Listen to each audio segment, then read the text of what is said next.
Maraming nagsasabi na sa tao ang kalooban paano siyang maligtas. At nasa gawa ng tao, pagsisikap, ang kaligtasan. Ito po yung sign na naniniwala na ang determining factor ng kaligtasan ay nasa tao. Pero sa talatang ito na ating babasahin ngayong hapon, makikita natin na walang bahagi ang tao sa kaligtasan. Lahat ay nagmumula sa Diyos. Simula sa simula hanggang katapusan. At ito pong paksang ito ay ang tungkol sa kamatayan ng ating Panginoon sa krus. The death of Christ in the cross of Calvary.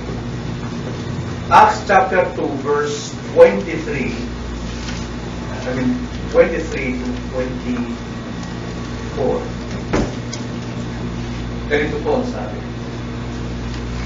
Acts chapter 2, 23 to 24.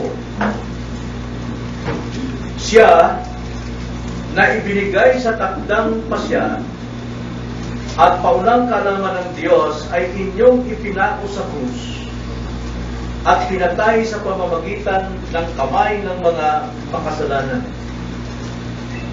Ngunit siya'y muling binuhay ng Diyos pagkatapos palayain sa mga hirap ng kamatayan sapagkat hindi maaaring siya ay mapigilan. Ito. Gusto kong bigyan ng diin ang verse 23. Siya na ibinigay sa takdang pasya at paunang kaalaman ng Diyos ay inyong ipinako sa krus at pinatay sa pamamagitan ng kamay ng mga makasalanan. Ito po ang salita at mabuting balita ng Diyos sa kaligtasan. Tayo panalangin. Panginoon, iginadalangin po namin ang inyong tulong, ang inyong banal na Espiritu na siya magbigay sa amin ng liwanag ng kaunawaan ng inyong banal na salita.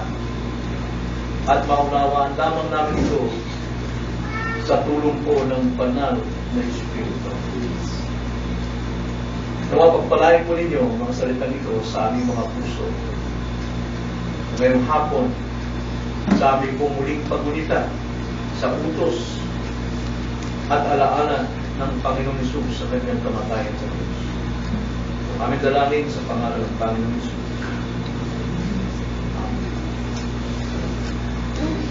Tayo ay nasa meditation sa sinasaad ng banal na kasulatan tungkol sa kamatayan ng ating Panginoong Jesucristo sa krus ng Kalbaryo. Ito po yung Lord Supper. Ang crucifixion at kamatayan ng Panginoon sa krus ng Kalbaryo ay hindi aksidente, hindi nagkataon, kundi ito ay plano ng Diyos. Kaya ang pagkamatay ni Kristo sa krus, hindi siya biktima ng mga makasalanan at masasamang tao, kundi itinakda ang sakripisyong ito ng isang banal na Diyos. Kaya ang Acts chapter 2 verse 23 ay nagpapakita at ipinapakita sa atin na ang kamatayan ni Kristo ay itinakda at plano ng Diyos sa katubusan at kaligtasan ng kanyang mga tao. Kung ito ay itinakda ng Diyos na mamatay si Kristo sa krus ng Kalbaryo, may dahilan. At ang dahilan na ito ay nagmula pa sa pagtayo o sa simula ng pagtayo ng sanlibutan upang iligtas at tubusin ang kanyang mga tao. Matthew chapter 1 verse 21, noong siya'y ipagbuntis, si Kristo ay ipagbuntis ng kanyang ina sa laman, naguguluhan itong si Joseph kung paano nangyari yun. na nagdalang tao ang kanyang kasintahan. Kaya kinausap siya ng anghel. At ang sabi ng anghel, kung ating babasahin Matthew 1:21, huwag kang matakot. Si Maria ay magbubuntis at manganganak ng isang lalaki at tatawagin mo siyang Jesus upang iligtas ang kanyang mga tao, to save His people, not to save the whole world, but to save His people from their sins, not from their poverty, not from their sickness, but from their sin. Kaya ano po ang dapat nating makita dito sa Acts 2:23 tungkol sa kamatayan ng ating Panginoong Kristo? Ano ang dapat nating makita upang makita natin ang katunayan na ang kaligtasan ng makasalanan wala sa kanyang kamay, wala sa kanyang kalooban, wala sa kanyang will, wala sa paraan ng tao, kundi tanging paraan lamang ng Diyos. Mayroon pong tatlong katotohanan na magpapatunay dito ang isang talatang ito, Acts chapter 2 verse 23. Ano-ano yung mga katotohanan yun? Una, ang unang katotohanan ay ito: ipinlano ng Diyos ang krus. Basahin natin muli, verse 23. Siya, na tinutukoy si Jesus Christ, na ibinigay sa dagdang pasya at paunang kaalaman ng Diyos. Napakalinaw po dyan na ang kamatayan ng ating Panginoon sa Kristo ay nasa takdang panahon, takdang oras, dahil ito ay ipinlano ng Diyos. So, hindi po nagkataon, hindi biktima ng mga kriminal o ng mga makasalanan, o masabi natin si Kristo ay biktima dahil sa isang makasalanan. Hindi. Noong time na yun, nung siya ay litisin, totoo na ang mga Pariseo, ang mga leader ng Israel ay nagtipon kung paano nila patayin si Kristo. Nagtipon sila kung paano patayin si Kristo. Ating basahin Matthew 12 verse 14, mga ilang bahagi lamang sa kasaysayang ito bilang paglilinaw. Matthew chapter 12 verse 14. Ngunit umalis ang mga Pariseo at nagpulong laban sa kanya kung paano siya pupuksain. Bagamat plano ng tao, ng mga leader, mga Pharisees, mga religious leaders kung paano puksain ang Panginoon, ngunit alam natin, ito'y plano ng Diyos. Ang Diyos, sa bulwagan ng konseho sa eternidad, ang siyang nagtalaga sa magiging resulta ng kanilang pag-uusap ng mga Pharisees nito. Nandun po yun sa korte ng Diyos Sa council ng God sa eternity, nandun ang Trinity kung ano ang magiging resulta ng pulong ng mga wicked religious people na ito. Pakinggan natin muli ang sinabi ng verse 23 para maliwanagan tayo. Ang sabi niya, siya na ibinigay sa takdang pasya at paunang kaalaman ng Diyos ay inyong ipinako sa krus at pinatay sa pamamagitan ng kamay ng mga makasalanan. Yan po ay katotohanan. Si Kristo ay ibinigay sa takdang pasya ng Diyos mula sa mga wicked ng mga tao, puso ng mga tao, ginawa sa Kanya ang kalupitan, pero sa kabilang banda, tinutupad lamang nila ang inilayo ng Diyos from eternity past. Kaya nga ang Diyos natin, hindi po, lahat na nangyari sa bagay, paligid natin, hindi po aksidente yan. Hindi pwede magulat ang Diyos, ba't ganito nangyari? Hindi pwede magulat. Lahat yan ay planado ng Diyos. Walang anumang bagay na nakikita, nararamdaman, na ating makikita sa mundo ito na aksidente. Lahat yan ay plano ng Diyos. Ganyan kadakila ang ating Diyos. Maging ang kamatayan ng ating Panginoon ay nakatakda. Kung ating babasahin ng Revelation 13 verse 8, ito po ay pangitain tungkol sa future na mangyari sa heaven. Narito po ang matitinding paghihirap, matitinding parusa sa mga taong hindi sumasampalataya na ang kaligtasan ay sa Diyos. Nagsisigap ang mga tao sa pamagitan ng good works. Ang sabi po sa verse 8, at ang lahat ng naninirahan sa lupa, Revelation 13 verse 8, at ang lahat ng naninirahan sa lupa ay sasamba sa Kanya. Saan? Tinutukoy. Kanino sasamba? Sa halimaw. Dahil sila yung hindi sumampalataya kay Kristo. Pag-time na yon, sasamba sa Kanya.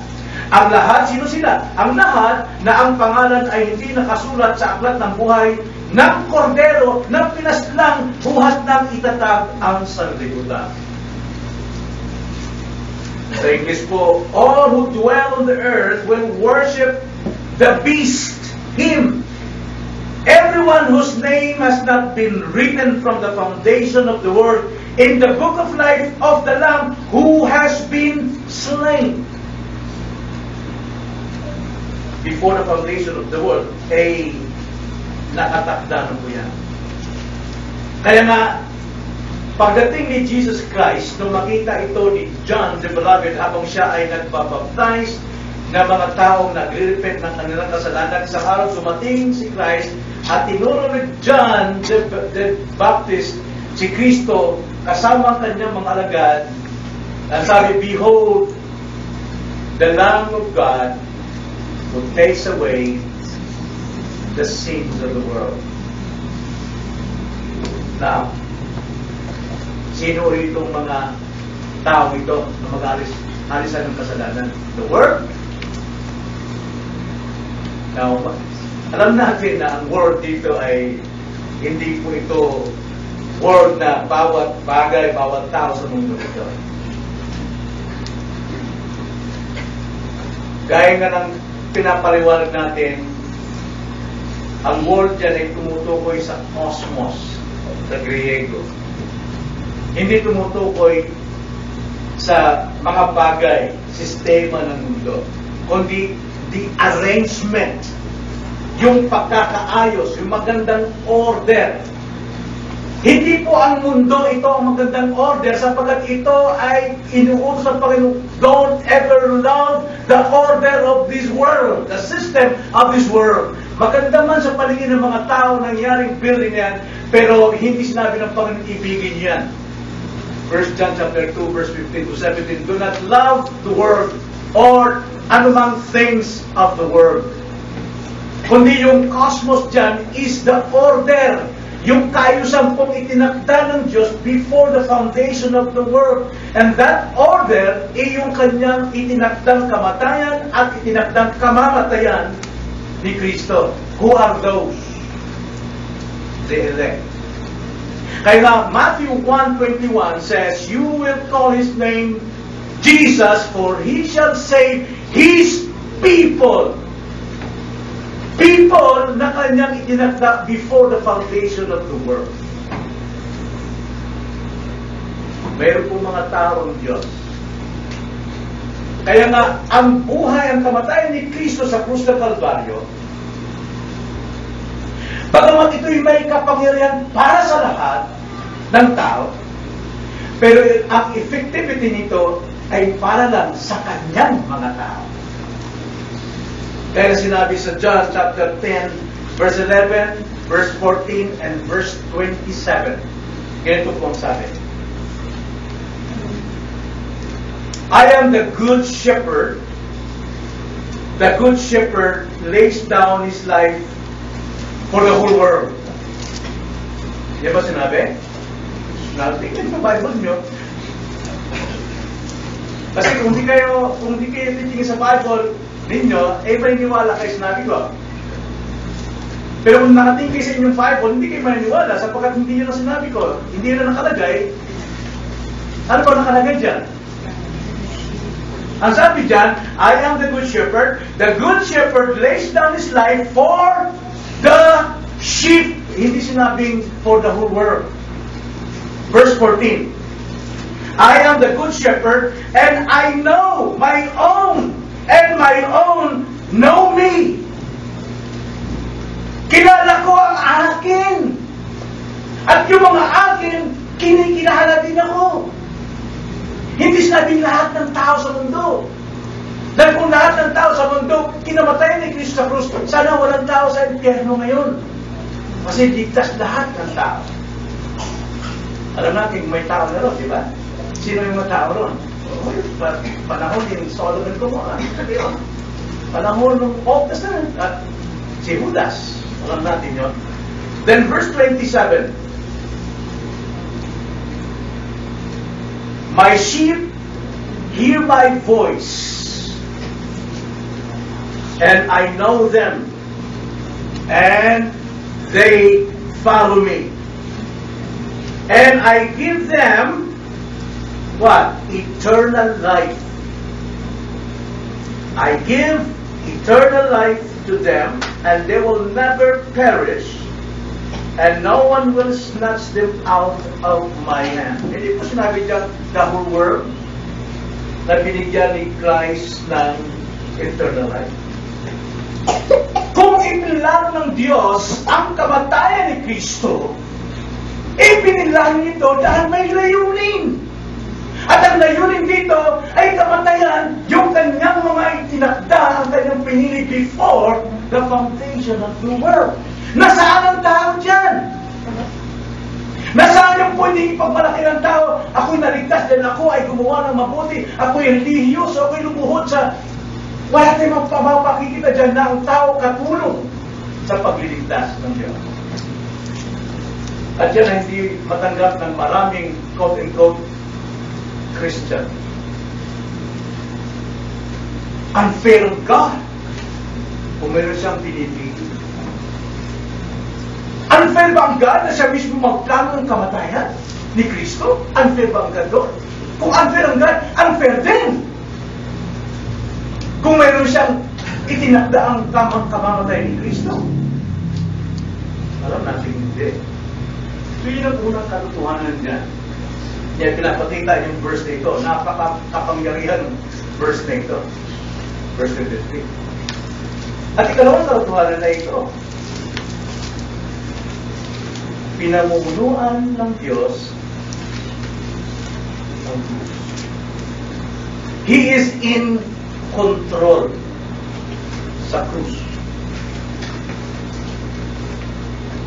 Again, basahin natin ang talata. Kaninong kamay ito? Ang may hawak pangyayari, bakit nangyari ito? Kaninong kamay? Sa kamay ba ng mga lamastangan ng mga tao? Sabi na natin, ang tono ng pangungkusa. Siya na ibinigay sa takdang pasya at paulang kaalaman ng Diyos. Ano? Ibig sabihin, nakaplano ito. Kita ng Diyos ito, pamamahala ng Diyos, kontrol ng Diyos. Ang pangyayari ito ay inyong ipinako sa krus at pinatay sa pamamagitan ng kamay ng mga makasalanan. So lahat ito, hindi po hiwalay ang Diyos dito. Siya mismo namamahala rito. He is in control. He is direct. Siya ang nagda-direct. Siya nagkukontrol. Siya ang nag-lead. Siya nagmamanage. Ang Diyos ang nag-officiate o gumagalaw o nag-oversee ng crucifixion ni Christ. Talagang minamasdan ng Panginoon yan. Nasa kanyang kontrol. Now, si Pilato, nung litisin si Christ, ay habang ni Pilato. At marami po mga Pilato ngayon sa ating panahon na mayayabang. No? Basahin natin ang sinabi ni Pilato. Now, ang akala ni Pilato, siyang in charge nung araw na yun, nung litisin si Christ. Tingnan niyo ang sabi niya sa John 19, verse 10 to 11. John chapter 19, verse 10 to 11. Ang sabi niya, tinatanong niya si Christ, pero hindi sumasagot si Christ dahil mga nonsense yung mga tanong. Pero kung may sense yung tanong, saka sumasagot si Christ. Kaya hindi ang lesson natin, no? Kaya mahirap po makipag-debate, mga nonsense, no? Ay manahimik ka na lang. Kung kinakailangan na sumagot, ito pa sumagot. Ganyan si Christ. Verse 10. Kaya't sinabi sa kanya ni Pilato, ayaw mong makipag-usap sa akin? Hindi mo ba alam na ako'y may kapangyarihang ikaw ay pakawalan at may kapangyarihang ikaw ay ipako sa krus? Hindi mo alam, nasa kamay ko ang buhay mo, ako may kontrol sa iyo. Ngayon. Sabi Jesus Christ sa verse 11, sumagot si Jesus. May sense Sumagot si Jesus Christ sa kanya, hindi ka magkakaroon ng anumang kapangyarihan laban sa akin maliban ito ibinigay sa iyo mula sa taas. Kaya, ang nagdala sa akin sa iyo ay may mas malaking kasalanan. Kaya yung mga tao nagdala sa kanya, binibigit na kasalanan ni Pilato. Pero si Pilato, mayroon lamang siyang kakayanan dahil ipinahintulot ng Diyos na mangyari ang paglilitis nito. Bagamat ginagawa ni Pilato lahat yan, pero sa kabila ng lahat ng yun, yung po yung counsel sa eternity past. Minsan ganun tayo. Hindi ko lang nasa aking kamay. Kung mag-aaral ka o hindi, pwede kitang ibagsak, pwede kitang hindi paralin. Hayaan kung ikaw ay ganito lang. Hindi ba alam na kung ako ang sasampalataya, kung kailan ko gusto sumampalataya sa Diyos, akong bahala doon.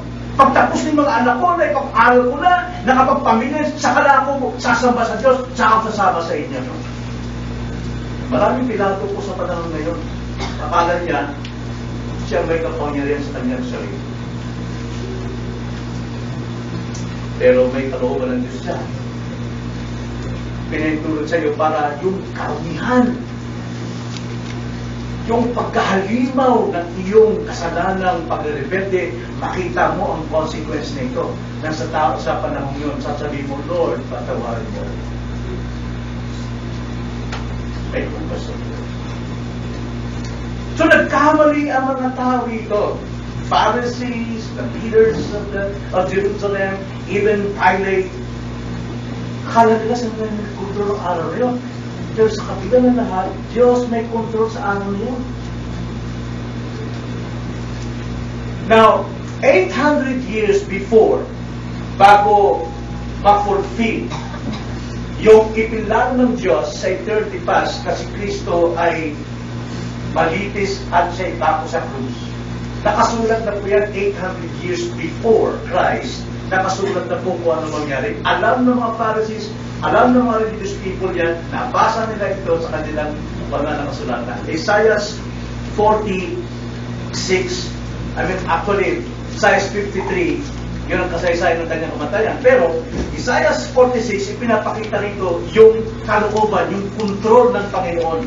Basahin lang natin ang Isaiah 46 and 9, paano po mangyayari yung plano ng Diyos at yung kanyang kalooban na mangyari ang lahat ng kanyang tinakda. Ganito ang sabi sa Isaiah 46, verse 9 to 11. Ganito po ang sabi. Inyong alalahanin ang mga dating bagay ng una, sapagkat ako'y Diyos, sabi ng God. At walang iba. Ako'y Diyos at walang gaya ko.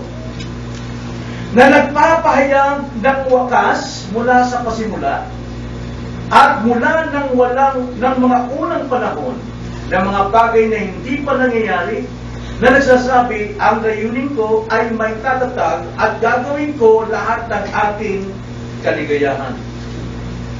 Hindi na sabi ni God sa verse 10, declaring the end from the beginning, and from the ancient times, things which have not been done, saying, my purpose will be established, and I will accomplish all my good pleasure. Lahat yan. Lahat ng nangyari sa panahon natin. Lalo na sa kamatayan ni Kristo. And then 11, ginamit niya yung example paglalarawan ng isang agila. Tinawag yung agila, Assyrian dito, na dati siyang sisiw lamang, maliit na bayan, pero pinalakas siya ng Panginoon para disiplinahin ang kanyang bayang Israel. Siya magpaparusa, ilugmok ito para ang bayang Israel ay magsisi sa kanilang kasalanan at manumbalik sa Diyos. Pero ang sabi dito, sa verse 11, kung ating pong 10 and 11, na tumatawag ng ibong mandaragit mula sa silangan, gumagamit siya ng ibong mandaragit o Assyrian, ng taong gumagawa ng aking layunin sa malayong lupain. Gagawin niya ang layunin ng Diyos?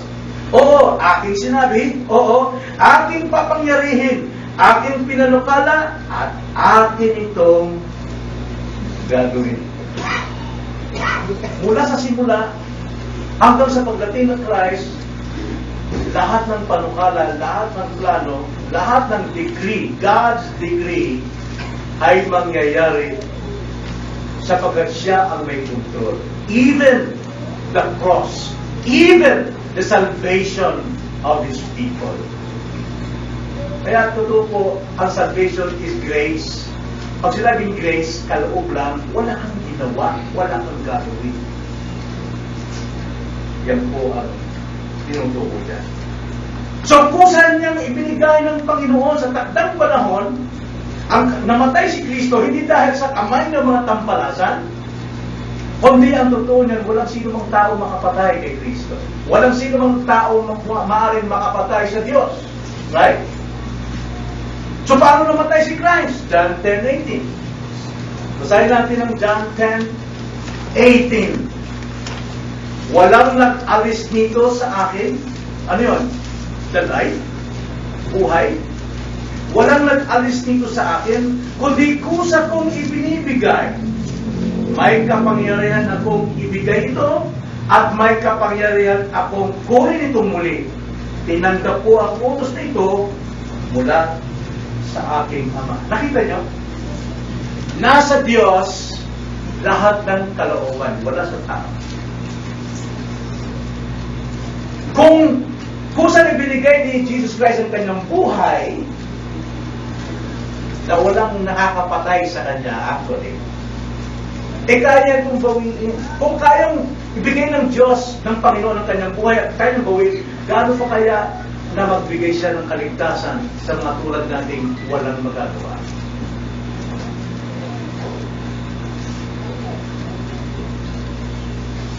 Kaya si Jonah mismo, noong siya ay tumalilis at takbo, inutusan siya ng God, and the word of the Lord came unto Jonah, at ang sabi ng Diyos sa kanya, go and preach to Nineveh. Ang sabi ni Jonah, yes Lord, I'm going to Tarsis. Nagpunta sa Tarsis eh.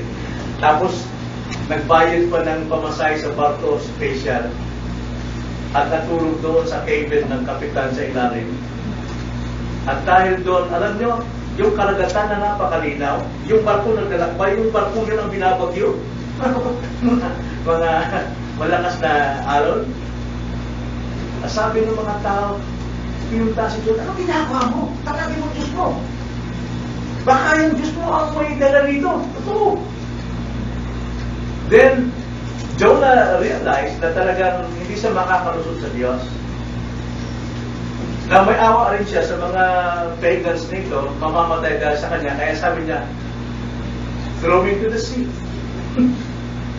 Takon mo sa kanagatan at mawawalang bagyo. Ano ibig sabihin nun? he admitted that siya yung may kasalanan eh. Madadama yung iba. Tinapon na siya. Ayaw pa sana ng mga ng mga taga-barko ang ginawa nila. Yung mga gamit nila tinapon at naubos na ang gamit nila. Hindi ba rin tumigil ang bagyo? Wala sila magawa. Kundi, tinapon si Jonah. Aba, nung may tapo, pagsayad sa lupa, bigla ng pantika yung dagat. At tapos sa ilalim ng lupa, dumating ang napakalaking isda. Aksidente kaya yun? Sabi, kwento lang yan, Pastor. Ang kwento lang yan, bakit paulit-ulit na binanggit ni Jesus Christ nung siya nagtuturo tungkol kay John? Ang kwento lang yan. It's real. Sinaro siya na isda. 3 days and 3 nights doon. Nagpulputan siya ng mga kinakain isda. Ang baho-baho nun. Na-realize niya, hindi pala talagang sa aking galit o sa aking pagtatampo ang solusyon. Tapos sinabi niya sa John chapter 2 verse 9, salvation is of the Lord. Salvation is of the Lord. Kaligtasan sa Diyos lang, wala sa tao. Wala sa tao. So ang ginawa ni John, sinunod niya ang Diyos at nag-preach siya. At ang preach niya, condemnation, judgment. Pero nangyari sa mga tao, nagsisi sila. Nag-fasting sila, pati yung mga aso nila, pusa, hindi pinakain, nag-fasting lahat. Utos ng hari. Kaya sabi ng mga tao, bakit tayo nag-fasting? Baka sakaling maawa sa atin ng Diyos. Salvation is of. So dito po sa krus dito, nakita natin yung unang katotohanan, ipinlaro ng Diyos ang krus. Then ikalawa, pinamumunuan ng Diyos ang krus. Siya may control. Siya may direct control. Siya nag-lead, siya nag-manage, siya nag-officiate, siya nag-oversee sa lahat ng nangyayari sa krus. Then thirdly, ikatatlong katotohanan, nilahukan ng Diyos ang paghihirap sa krus. Kalahok ang Diyos doon sa paghihirap ni Kristo sa krus. Now, kung ating pong i-picture ang pangyayari ito, noong si Christ ay sinimulan ng hagupitin, no? Sinampal, tinulaan ang mukha. Ayun, sige! Kung talagang propeta ka, sinong sumuntok sa iyo? Hulaan mo! Mga nonsense na ganyan, hindi sumasagot ng Panginoon. Hanggang siya pinagpasan ng krus, daladala niya ito, nalugmok na, pinipilit pa rin dahil ang turing sa kanya ay kriminal. At pagkatapos doon sa bundok ng bungo, Golgotha, ba't sinabing bundok na bungo? Maraming mga sari-sari kaisipan, baka yung bundok ay korting bungo. Pero ikalawa naman, maaaring yung bundok na punong-puno ng mga bungo dahil sa mga pinapatay doon, makita ng krus. Maaaring yun ang totoo. At pagdating doon, inilatag yung krus, inihiga si Kristo, at ipinako siya, hindi dito sa palad, gaya na nakikita natin dyan sa krusipino, kundi dito po sa pulso. Dahil gusto nilang hindi mapatagal ang kanyang kamatayan, dapat ilang oras lang mamatay siya, kabilang pulso. At yung kanyang dalawang paa, ito talaga ipinara. At nung may taas ito, pinagsa sa may buta. Para, ano nakikita natin dito? Dito mapapansin natin dito yung ngiti ng mga masasamang tao. Yung mga wicked people. Si Pilato, ikinandina si Christ sa kamatayan. Siya nag-aproba. Ang mga Pharisees, ang mga leaders ng Jerusalem, nakita nila tungtuwa sila. Wala na tayo ngayong karibal sa kasikatan. Sina'y sumigaw na ipako sa krus, ipako sa krus. Ang mga Romanong sundalo, tuwang-tuwa sila sapagkat makakita na naman sila ng panibagong Hudyo na ipapakot mamamatay sa krus. Talaga naman nagpipista sila sa mga time na yun. Pero alam niyo ba, hindi lang sila ang natutuwa, mga kapatid. Ito mga taong to, uhaw na uhaw sa dugo ni Kristo. Gusto lang mapatay si Kristo. Pero sa kabilang banda, hindi lang sila ang uhaw at hindi lang sila ang natutuwa, kundi ang Diyos ay natutuwa din. Nagtumanak ang dugo ni Kristo na ang Diyos ay mamatay. Na si Kristo ay mamatay. Tingnan nyo, sabi, Isaiah 53 verse 10, 800 years before Christ. Ganito ang pagkakasabi. Gayon may kinalugdan ng Panginoon na mabugbog siya. Kanyang inilagay siya sa pagdaramdam. Pag sabi ng pagdaramdam, matinding sufferings. Kapag gagawin niya ang kanyang kapwa bilang handog pang kasalanan, makikita niya ang kanyang supling, pabayin niya ang kanyang mga araw at ang kalooban ng Panginoon ay uunlad sa kanyang kamatayan. Natutuwa ang Diyos na makita si Kristo na siya ay nagdurusa, siya ay naghihirap, dumalak ang kanyang dugo, sapagkat isang araw uupo siyang pagmamasdan ang bunga ng kanyang kamatayan. Maraming maliligtas, maraming makakasama sa kanyang kariyan. Kaya natutuwa ang Ama na makita na may sa katuparan ang kanilang plano sa eternity past na si Kristo ay magdusa at mamatay alang-alang sa kasalanan at katubusan ng mga taong kanyang itinakda. Kaya ang Diyos, kasama siya, involved ang God sa pagdurusa ni Kristo. Ang ginawang pagpapahirap ng mga wicked men sa araw na iyon sa Kalbaryo ay hindi sapat para mag-alis ng kasalanan ng lahat ng mga tao ng Diyos. Kundi ang ginawa ng Diyos sa araw na iyon ang ating pag-asa.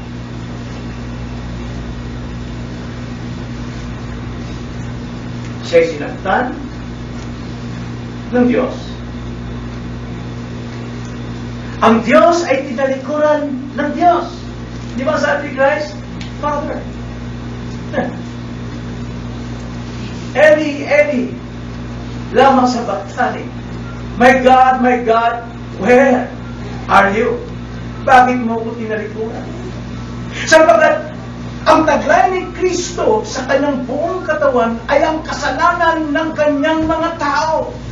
At hindi makatingin ng isang banal na Diyos sa kasalanan ng nasa kanyang anak mismo. Kaya sa masandali yung talagang tinalikuran ng Ama ang anak dahil taglay niya ang kasalanan ng kanyang mga tao.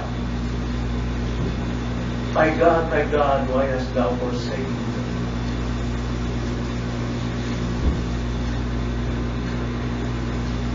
At dahil dyan, ang Diyos sa magitan ng divine imputation. Mahirap po kung palawag imputation, pero madali kong i-illustrate ito sa tindahan. Nakapagtay kayo ng utang doon, wala kang credit line, sasabihin mo, pakilista mo lang kay listahan ni Aling Beth Gatila.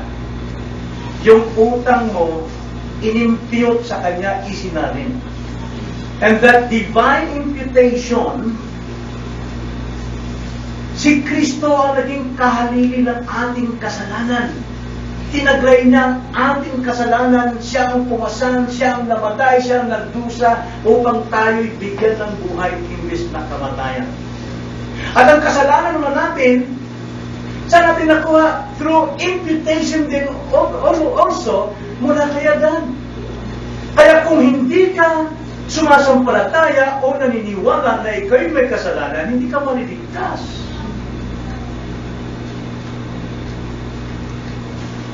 Dahil ang kaligtasan ay para sa mga makasalanan.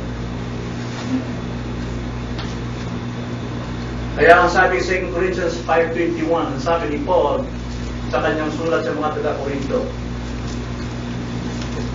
alam niyo ba kung sino si Kristo? Sabi ni Paul dito.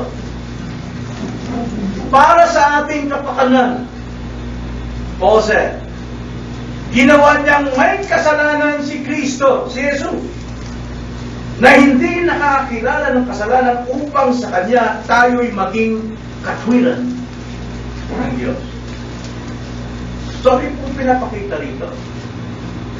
Si Christ na isang righteous God,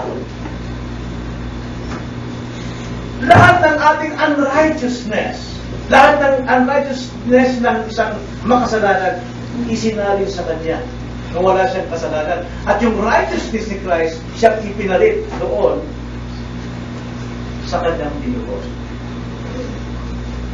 Kahalilig.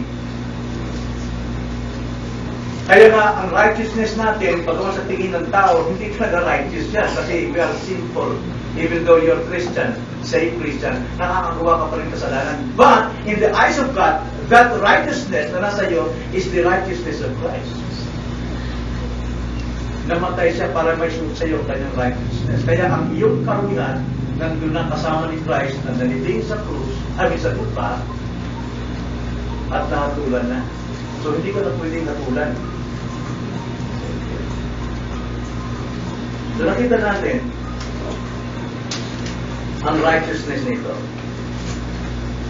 So, pinurusahan ng Diyos si Christ. Kaya na magdusa si Christ, pinarusahan ng Ama ang kasalanan na kay Kristo at ang parusang yun ay mamatay siya sa krus. Upang kasalanan ng kanyang mga tao ay masama sa libingan at muling nabuhay si Kristo dahil hindi siya kayang hawakan ng kasalanan. Naiwan ang kasalanan na hinatulan, ngunit si Christ ay nabuhay muli upang sino mang sumampalataya sa Kanya ay mayroong assurance, eternal life. Mayroong eternal life. Kaya nga, Hebrews chapter 9, verse 26, tinapos ng Diyos ang kasalanan ng mga tao, ng kanyang mga tao sa kamatayan ni Kristo. Ang sabi, sapagkat kung gayon ay kailangan siyang paulit-ulit na maghirap mula sa ng dalangin ang sanlibutan. Subalit gayon, minsan siyang nahayag sa katapusan ng panahon para sa pag-alis ng mga kasalanan sa pamagitan ng pag-aalay ng kanyang sarili. Now, kita natin dito, yung context nito, ikinumpara si Christ, the high priest, doon naman kumpara sa mga high priest sa Old Testament. Na mga high priest sa Old Testament, para ma-forgiven ang mga taong bayan, sila ay maghahandog ng halong araw-araw. Wala silang gagawin kundi maghandog araw-araw para mapatawad ang mga kasalanan. Pero pag hindi nakapaghandog, walang kapatawaran ng kasalanan ng mga taong bayan. Pero once and for all, kay Christ, tinupad niya ito. Once and for all, namatay siya para sa kapatawaran ng lahat ng kasalanan ng kanyang mga tao. Kaya, ang kanyang mga tao ba ay nakatalaga sa impyerno? Ha? Nakatalaga ba sa impyerno ang kanyang mga tao? Kahit nandun pa sa before the foundation of the world. Marami din nasasabi dyan na all have sinned. And the wages of sin is death. Totoo yun. Pero sa kanyang mga tao, before the foundation of the world, itinagtapas para ikaw na hindi ka kundi doon sa kamatayan. So, nakita natin ang kalagayan ng kamatayan ni Kristo sa mundo. Ito ang kanyang panukala bago palikhain ng mundo para sa ikaliligtas ng kanyang mga tao. Kung walang ililigtas ng Diyos, wala sana siyang plano na parusahan at patayin ang kanyang anak sa krus na Kalbaryo. Right? Dahil kung ang kaligtasan pala ay nasa iyo, kung gagawa ka ng kabutihan, sundin mo lang ang 10 Commandments na wala talaga makakasunod niya. Kung yun ang ating paniwala na tayo ang nasa ating sariling kalooban kung kailan natin gusto lumapit sa Diyos, maliligtas ka, bakit kailangan pang iplanong patayin si Kristo sa krus ng Kalbaryo para sa ikaliligtas at ikatutubos ng kasalanan? So therefore, kung paano ang Diyos ipinlano niya ang kamatayan ni Kristo dahil nakaplanong iligtas ang lahat ng mga tao para kay Kristo. Kaya, salvation is of by grace alone. At ito'y matatanggap mo through faith alone. Saan tayo yung faith? Now, once ikaw ay na-regenerate, ikaw ay na-born again, kasama na ang gift ng faith and repentance. Saving faith and repentance unto life. So therefore, once na ikaw ay dating patay, nagising ka because of regeneration, of course, makikilala mo si Kristo na siya lamang ang iyong tagapagligtas at makapagligtas. You believe. And repent your sin. Kaya po, napakalaga pong maunawaan ang kamatayan ni Kristo. Yan po ang kailangan makuha ng lahat. Dahil marami pa sa panahon natin ngayon, mga nagmamalaki na parang si Pilato, hindi na sa akin yun. Nasa tao yun, at kailan niya gustong lumapit sa Diyos para maligtas. Eh kung ayaw ko naman maligtas, eh paano papilit pa ako ng Diyos? Ilan sa atin ang ganun paniniwala? Ako yun ang ganun ang paniniwala ko before.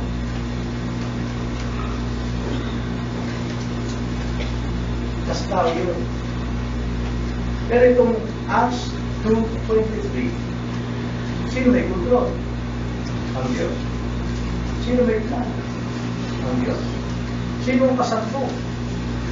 Ang Diyos. Lahat sa Diyos. From the beginning to the end. Salvation is of the Lord. At yun ang dapat natin alalahanin sa hapong ito. Kaya ang sabi ng Panginoon, do this in remembrance of me. Sino ang kanyang kinausap? Ang kanyang mga disciples who believe na tanging si Kristo lang makapagliligtas, hindi sa kanilang takas. They commit their lives to Jesus Christ dahil sa doktrina nito, sa aral na ito. So, pansin niyo ba? Na only 12 minus 1 ang kabilang sa Lord's Supper at hindi open para sa lahat ng tao. Dahil ang kaligtasan ni Kristo ay hindi automatic sa lahat ng tao. Kundi, John 3:16, for God so loved the world, sino word ito, the word of elect, that whoever believes in Him should not perish. Whoever believes. At sino yung makaka-believe tama? Yung kanyang kinamatayan. Shall not perish but have everlasting life. Kaya ngayong hapon po, tanawagan po natin sa lahat.